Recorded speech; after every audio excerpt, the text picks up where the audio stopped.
Selon la légende, bien avant l'apparition des premières civilisations, il existait un peuple disposant de connaissances scientifiques prodigieuses, d'un gouvernement et d'une organisation sociale admirable sur une île-continent appelée l'Atlantide, qui disparut anéantie en l'espace d'un seul jour. L'Atlantide a-t-elle réellement existé? Son histoire est évoquée par d'anciens écrits vieux de 23 siècles auxquels se réfèrent de nos jours ceux qui cherchent les traces de l'Atlantide et de ses mystérieux habitants. Pour moi, l'Atlantide est une réalité. Je crois que cette civilisation n'est pas qu'une légende. Je pense qu'elle a été détruite et que des traces de cette culture subsistent un peu partout sur la planète. Les ruines de l'Atlantide sont-elles encore quelque part au fond de l'océan? Les Atlantes ont-ils enseigné aux Égyptiens la façon de construire les pyramides? Leur influence est-elle à l'origine de la civilisation maya? Leurs connaissances scientifiques ont-elles changé le cours de l'histoire? Une terrible éruption volcanique a-t-elle fait naître la légende? À ma connaissance, il n'existe à ce jour aucune preuve formelle de l'existence de l'Atlantide. Certains y croient dur comme fer, d'autres sont très sceptiques, et des scientifiques continuent à chercher les vestiges du continent englouti.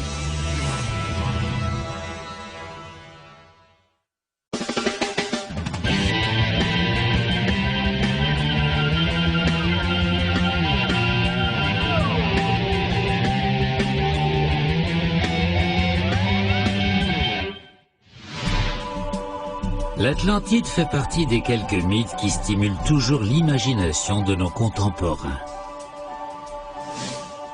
D'après la légende, elle se trouvait sur une île aux plaines fertiles entourée de plusieurs anneaux de terre et d'eau formant un continent grand comme l'Asie et l'Afrique réunies. Créé par un peuple issu de l'union du dieu Poséidon avec une mortelle, ce lieu paradisiaque aurait hébergé durant des millénaires une civilisation raffinée, égalitaire et pacifique.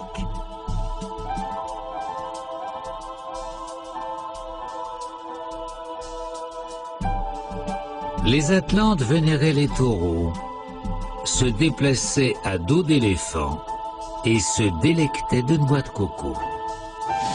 Mais avec le temps, ce peuple au cœur pur se serait laissé gagner par les passions humaines et serait devenu belliqueux et cupide. Puis en l'espace d'un jour et d'une nuit, à la suite de terribles séismes, l'Atlantide aurait été engloutie à jamais par les flots. C'est une belle légende. Est-elle le pur produit de l'imagination ou repose-t-elle sur une réalité historique? Certains sont persuadés que l'Atlantide a vraiment existé. La plupart des gens pensent que l'Atlantide n'est qu'un mythe, mais je crois que cette civilisation a bel et bien existé. Je pense que certains Atlantes ont survécu au désastre qui a submergé la plus grande partie de leur continent. Ceux qui croient que l'Atlantide a réellement existé se partagent en deux grandes catégories. Ceux qui recherchent les vestiges du continent disparu et ceux qui tentent de trouver les marques des Atlantes sur des monuments antiques.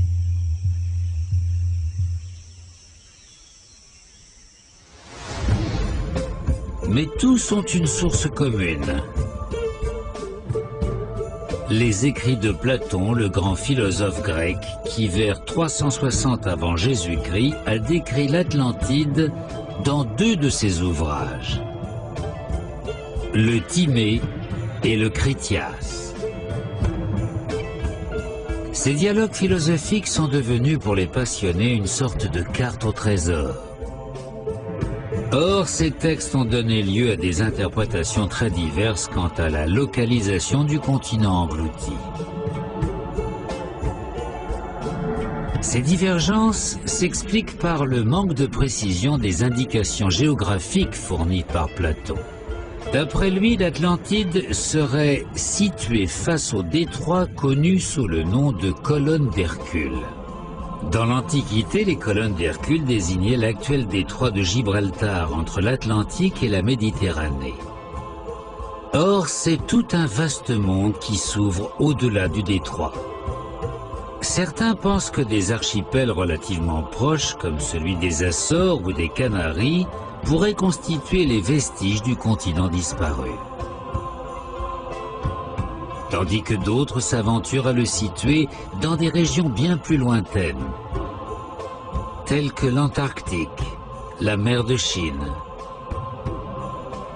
l'Irlande, l'Espagne, le continent américain, la cordillère des Andes et même au fond d'un lac en République dominicaine. À la question « l'Atlantide a-t-elle réellement existé ?», Platon ne répond ni oui ni non. Il se contente d'en parler comme d'une réalité et en donne une description extrêmement détaillée, celle du Nil, entouré d'anneaux concentriques de terre et d'eau, avec des canaux pour laisser passer les bateaux. Grâce à Platon, nous disposons d'un plan et d'une description. Mais jusqu'à présent, personne n'a réussi à trouver le moindre vestige de l'Atlantide.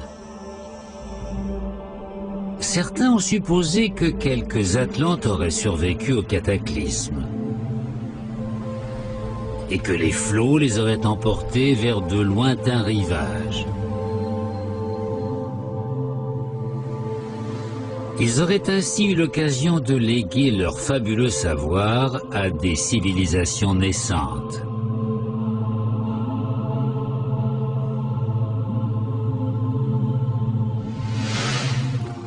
Pour les tenants de cette thèse, les prodigieux monuments de l'ancienne Égypte constituent une preuve irréfutable. Comment, se demande-t-il, une civilisation encore balbutiante aurait-elle pu tout à coup commencer à construire de telles merveilles? Comment les Égyptiens auraient-ils pu maîtriser des calculs mathématiques complexes ou tailler des angles aussi parfaits avec des outils de bronze? Leur réponse est simple, parce qu'on les a aidés.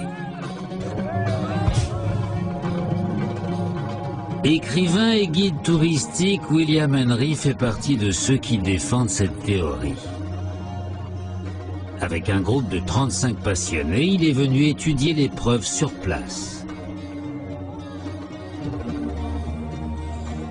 Le temple de la vallée à Gizeh est un monument exceptionnel constitué de centaines de blocs de calcaire et de granit rose, dont certains pèsent plus de 150 tonnes, soit 3 fois plus que les plus grands monolithes de Stonehenge dans le sud de l'Angleterre.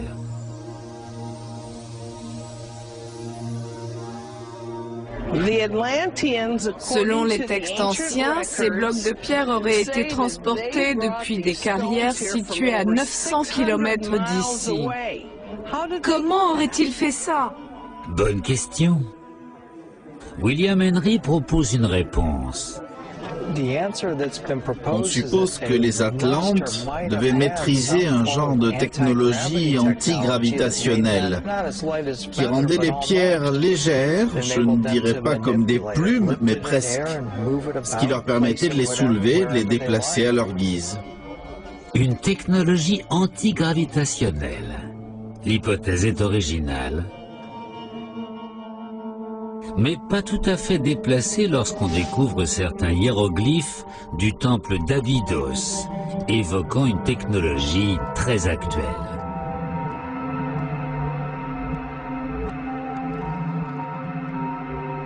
Un hélicoptère?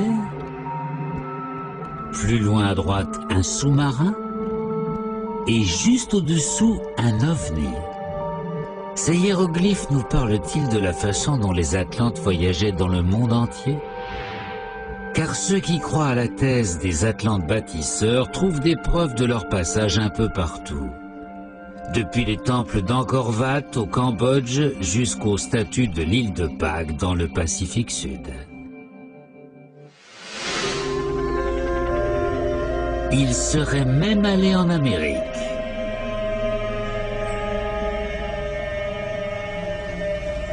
Au Mexique, des légendes locales parlent d'une race de dieux barbus venus de l'océan il y a très longtemps.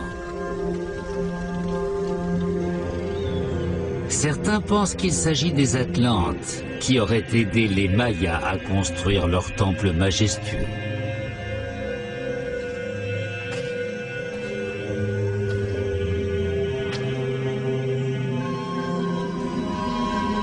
L'anthropologue George Erickson étudie la civilisation maya depuis 30 ans. Il a remarqué certains détails insolites dans les temples d'Uxmal et de Khonlich. Platon parle d'éléphants dans sa description de l'Atlantide. Or, beaucoup de gens disent que c'est impossible, qu'il n'y a jamais eu d'éléphants sur le continent américain. Pourtant ici, dans la péninsule du Yucatan, on trouve des sculptures représentant des éléphants avec les yeux, le front et la trompe. Certains archéologues affirment qu'il s'agit d'un macao stylisé. Mais ça ne représente pas du tout une sorte de perroquet, c'est bien la tête d'un éléphant. L'éléphant existe dans l'œil de celui qui veut le voir. C'est en tout cas ce que diraient la plupart des archéologues. Nous observerons un peu plus tard d'autres détails étranges sur des monuments égyptiens et mayas, ainsi que de mystérieuses chaussées sous-marines. Un géologue étudie depuis de longues années ce qui pourrait, selon certains, être à l'origine du cataclysme ayant anéanti l'Atlantide. Une très ancienne arme de destruction massive, mise au point par la nature. Au cœur de tous les mythes, il existe une part de réalité. Et souvent, cette réalité est liée à l'existence d'une catastrophe naturelle. Un événement tellement effroyable et inattendu qu'il marque à jamais les esprits. Pour approcher de cette part de vérité, nous devons d'abord suivre la trace de ceux qui se sont intéressés de près à l'Atlantide par le passé.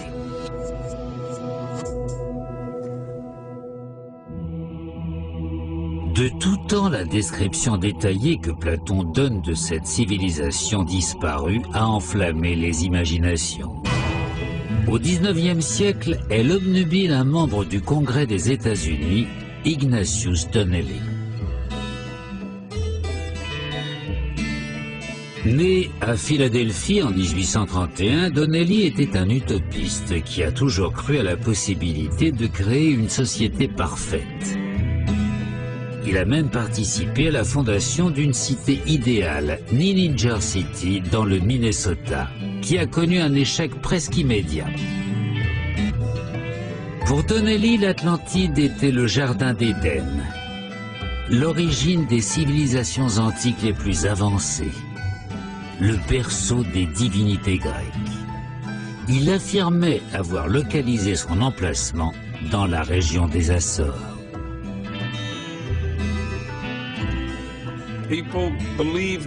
Beaucoup de gens croyaient à ce qu'il disait. C'était le milieu du 19e siècle. Il lui suffisait d'affirmer « j'ai découvert ceci ». L'archéologie en était à ses balbutiements à l'époque. Les gens pensaient « s'il le dit, pourquoi pas, c'est peut-être vrai ». Au début du XXe siècle, une société secrète allemande proche des nazis, l'ordre de Thulé, s'intéresse de près au mythe de l'Atlantide et envoie de nombreuses expéditions dans le monde entier pour tenter de trouver les origines de la race aryenne. Les membres de l'ordre de Thulé croyaient fermement que les Aryens descendaient des Atlantes et que le continent disparu se trouvait quelque part entre le Groenland et l'Islande. En pleine Seconde Guerre mondiale, Adolf Hitler envoie plusieurs fois des avions de la Luftwaffe en mission à la recherche de l'Atlantide.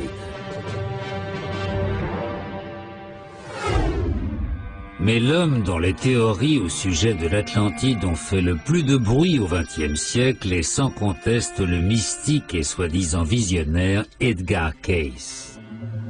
Il prétendait avoir des visions d'un continent qui s'était effondré dans l'océan à la suite de 3 grandes catastrophes et dont il ne restait plus qu'un groupe d'îles probablement situées dans la mer des Caraïbes. D'après Cayce, ses habitants produisaient de l'énergie grâce à des cristaux qui avaient fini par provoquer une violente explosion.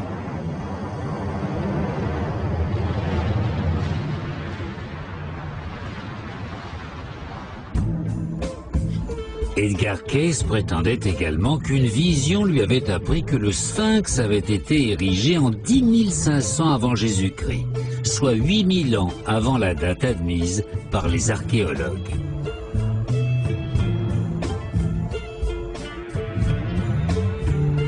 D'après lui, les survivants de l'Atlantide auraient caché quelque part sous le Sphinx une salle des archives dont les documents contiendraient tout le savoir de la civilisation disparue.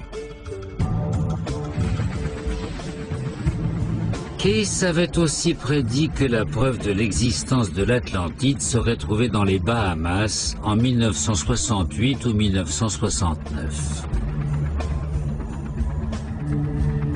Et en effet, en 1968, des pilotes d'avion passant au-dessus des îles Bimini repèrent une étrange structure. Près de 1500 mètres de rochers alignés, formant une barre connue aujourd'hui sous le nom de chaussée de Bimini. Certains pensent qu'il s'agirait d'une ancienne jetée construite pour protéger un port. Des années plus tard, une structure similaire sera découverte au large de l'île d'Andros, dans les Cyclades. Bien que les Bahamas se trouvent à quelques 6500 km des colonnes d'Hercule, les révélations de Cayce ont séduit et continuent de séduire de nombreux adeptes.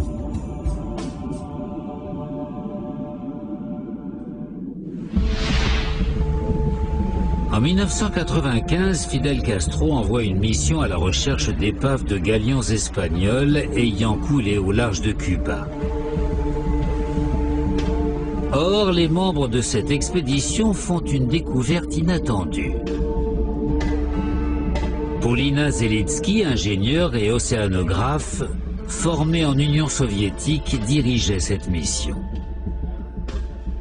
À moins d'1 kilomètre au large de la côte ouest de Cuba, les sonars détectent de mystérieuses structures immergées.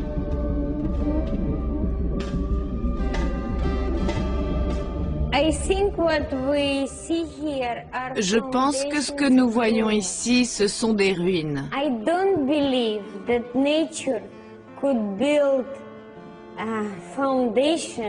Je ne crois pas que la nature ait pu produire des formes aussi parfaites et aussi symétriques. Paulina Zelitsky en conclut qu'elles sont l'œuvre de bâtisseurs.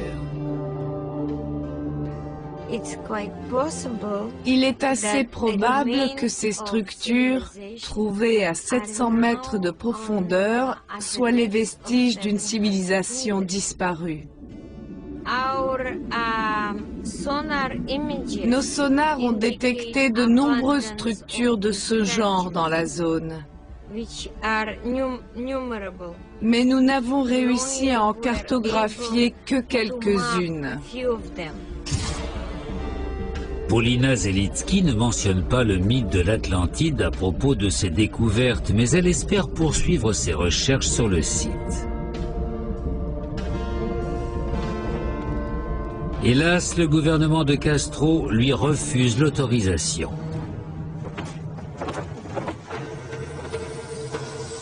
George Erickson fait partie des défenseurs les plus passionnés d'une Atlantide caribéenne.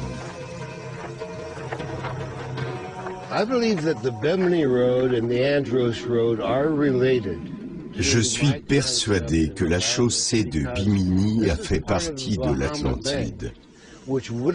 car elle se trouve sur le plateau des Bahamas, qui était au-dessus du niveau de la mer à l'époque mentionnée par les textes de Platon. Aux yeux d'Erickson, les éléphants sculptés d'Uxmal sont aussi étranges que certains bas-reliefs du site maya de Coolidge.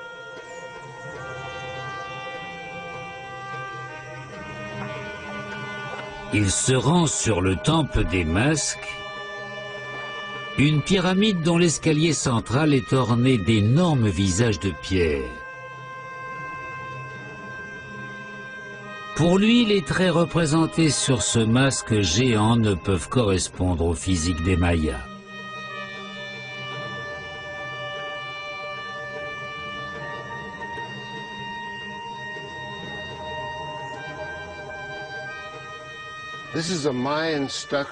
Il évoque le dieu maya de la pluie, Chak, mais ses traits sont ceux des Atlantes. Un visage allongé, un menton carré, des moustaches recourbées des deux côtés, les sourcils et un long nez aquilin. Objectivement, que sait-on de la morphologie des Atlantes? Rien. Mais d'après Erickson, nous savons qu'ils ne ressemblaient pas du tout aux Mayas. Les Mayas étaient imberbes. Leur visage était rond et leur face assez plate. Erickson continue à rechercher des indices susceptibles de prouver que les Mayas n'étaient pas le premier peuple ayant vécu dans la péninsule du Yucatan.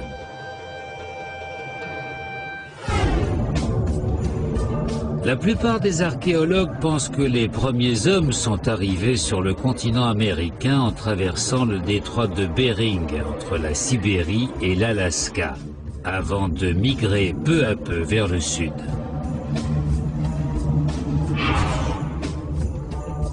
Mais Erickson croit que les Atlantes les avaient précédés. Il est persuadé que vers la fin de la dernière glaciation, le Yucatan, Cuba et les Bahamas étaient bien plus vastes qu'ils ne le sont de nos jours, ce que la science semble corroborer.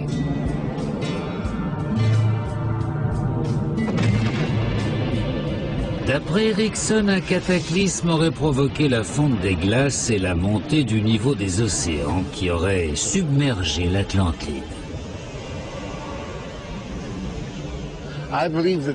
Je pense que l'Atlantide a été anéantie par une gigantesque inondation. Et il est possible que cette inondation résulte de la chute d'une météorite géante dans la région des Caraïbes. Si les géologues admettent que le niveau de la mer a effectivement monté il y a environ 10 000 ans, rien jusqu'à présent ne les autorise à croire qu'un astéroïde ou une comète de grande taille ait pu tomber dans la région à cette époque. Mais les convictions d'Erickson semblent inébranlables. Je pense que l'Atlantide n'est pas qu'un mythe. Certes, beaucoup de thèses fantaisistes circulent à ce sujet. Malgré tout, je crois que cette civilisation a réellement existé, qu'elle possédait des connaissances prodigieuses en matière de navigation, d'architecture, de mathématiques, des connaissances